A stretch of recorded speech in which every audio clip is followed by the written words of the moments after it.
So we're talking with Michelle Williams and Wallace Baine. They're smart. They're telling us about things. We're asking them about things.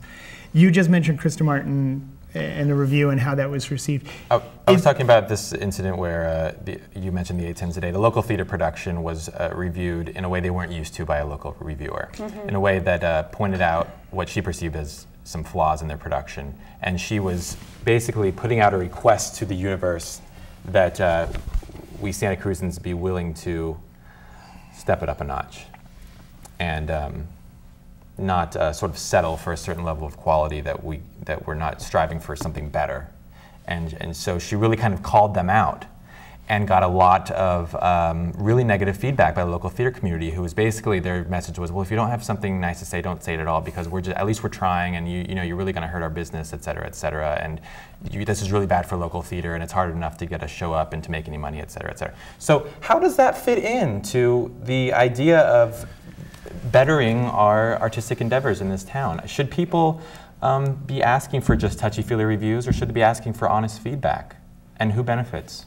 I have been asked many times over the years, can you review our play? And I've had instances similar to what Krista went through. So when people ask that, a lot of times they're wanting a positive review. They're not going to ask press, you to, mostly. Yeah. I mean, that's the context in which we read reviews. A few times they'll go, you know, you'll take a swing at them and they'll go, okay, that's all right. But most of the times they'll just explode at that kind of thing. So it's, you know, another arena where this occurs is restaurant reviews, and we deal with this all the time. I mean, you have someone's business in your hands, and do you feel comfortable? And maybe on an off night, or you know, slagging a restaurant. I mean, it's a heavy burden, and a lot of times it's just too tough for a small town to pull that kind of thing off. So what do you do?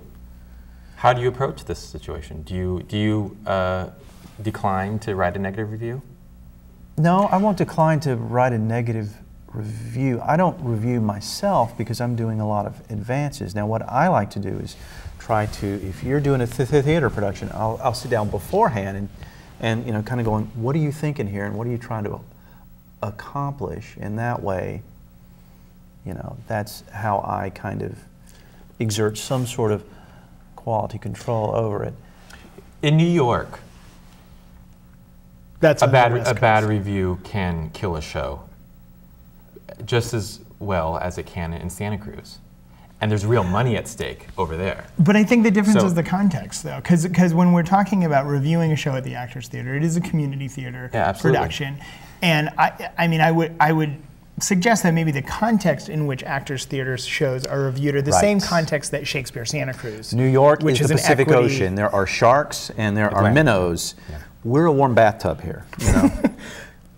Well, that was a terrible metaphor. That was a terrible metaphor because on the one hand we're a warm bathtub. We're the Monterey Bay Aquarium, okay? You have to take intent into consideration. You have to take context into consideration. I don't go to community theater. I did community theater before I did other theater, and I know if I'm going to community theater expecting, you know, a polished, beautiful, moving night of theater, I might get it, but it's my fault to be disappointed if I don't. And in fact, at this show, there was one piece in there. There was several really good ones, and one that took my heart. Absolutely. It was fantastic. I don't mean to pick on the 8 Tens. No. I'm just saying, but I think it's all about. I think we do have to take context into consideration. And the thing is, the house was packed. So. You know, I don't know that there is a great solution, because as my father always says, when you play with better tennis players, you're a better tennis player, you know? So I think that's an important thing if we really want to talk about that. But I think it's a really tough thing in a community this size to decide how to solve that particular issue. Thank you guys, though, really. I mean, this is, I think there's an ongoing conversation to have. I think it's very interesting to look at, you know, what we have artistically in Santa Cruz and how we can best support that. And sometimes it's about, you know, talking critically and you know, we'll keep thinking about the best ways to do that and what the best forums are to do that, and we'll figure it out. And you know, you've only been here since October. I'm sure you'll figure all of this out and tell us the answers by, what, April? Sure.